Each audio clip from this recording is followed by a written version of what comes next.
Welcome to the CISA Domain 2 Practice Questions and Answers session.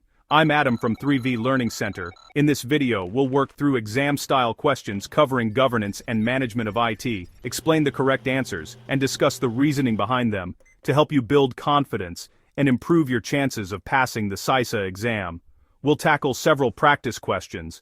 I'll read each question, give you a moment to think, then break down the answer and why it matters. Ready to build your foundation? Let's get started. Question 1. John is the product manager for an information system. His product has undergone a security review by an IS auditor. John has decided to apply appropriate security controls to reduce the security risk suggested by the IS auditor. Which of the following techniques is used by John to treat the identified risk? The options are A. Risk mitigation, B. Risk acceptance, C. Risk avoidance, D. Risk transfer. And the correct answer is A. Risk mitigation explanation.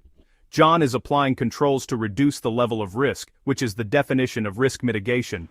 Risk mitigation is the practice of eliminating or significantly consistently decreasing the level of risk presented. Question 2. Sam is the security manager of a financial institution. Senior management has requested he perform a risk analysis on all critical vulnerabilities reported by an IS auditor. After completing the risk analysis, Sam has observed that for a few of the risks, the cost-benefit analysis shows that risk mitigation cost is more than the potential loss that could be incurred. What kind of a strategy should Sam recommend to senior management to treat these risks? The options are A. Risk mitigation, B. Risk acceptance, C. Risk avoidance, D. Risk transfer.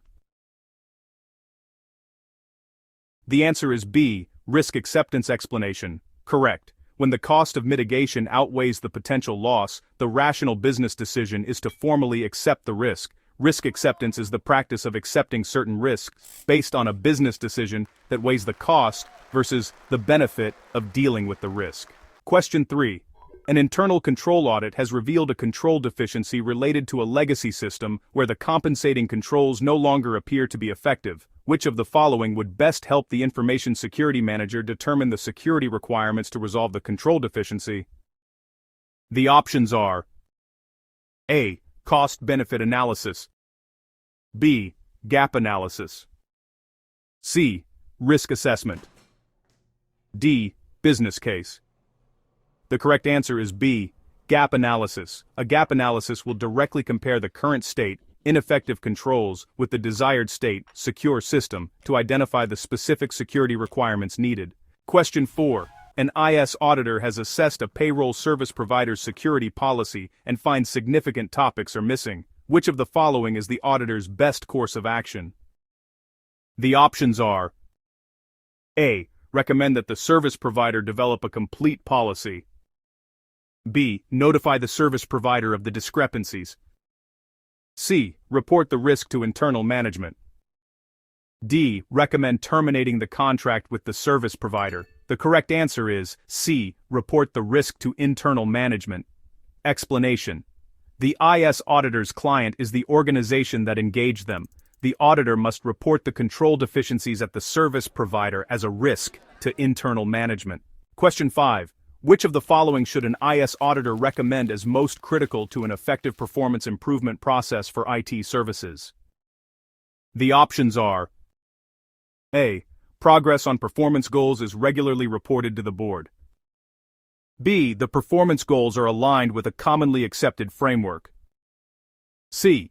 Root cause analysis of service issues is used to develop performance goals, D. Management accepts accountability for achieving performance goals. The correct answer is B. The performance goals are aligned with a commonly accepted framework. Explanation. For a performance improvement process to be effective, it must be based on a structured set of goals and practices. Alignment with a framework like ITIL or COBIT provides this structure and ensures best practices are followed. Question 6. Which of the following would be the greatest concern to an IS auditor reviewing an IT outsourcing arrangement?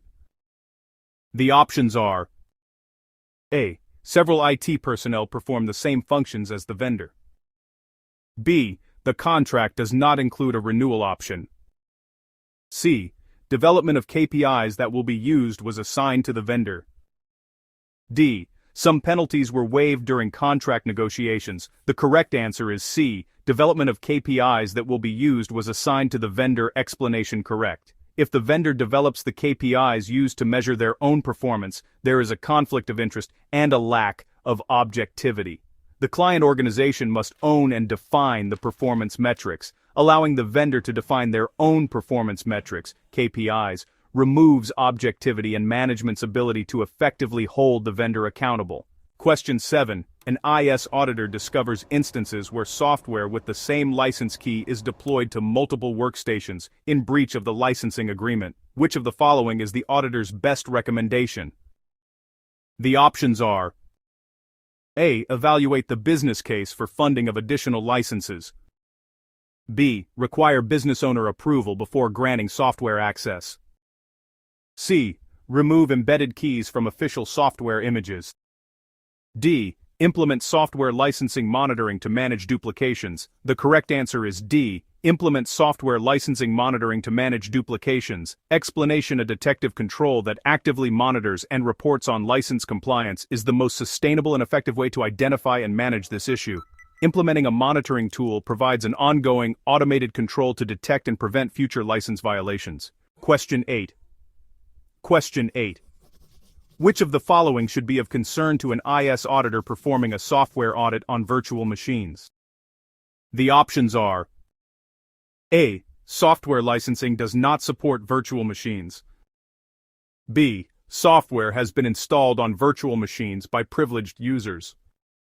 C. Multiple users can access critical applications. D. Applications have not been approved by the CFO.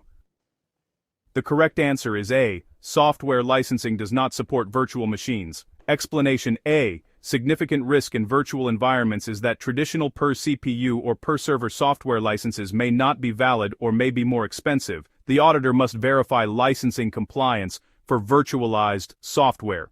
Software licensing models for virtual environments are complex and often different from physical hardware. Non-compliance is a common and significant risk. Question 9. An IS audit reveals that an organization is not proactively addressing known vulnerabilities. Which of the following should the IS auditor recommend the organization do first? The options are: A. Verify the disaster recovery plan, DRP, has been tested. B. Ensure the intrusion prevention system, IPS, is effective. C. Confirm the incident response team understands the issue. D. Assess the security risks to the business. The correct answer is D. Assess the security risks to the business. Explanation: the first step is to perform a risk assessment to understand the business impact of the unaddressed vulnerabilities. This prioritizes remediation efforts based on potential harm to the business.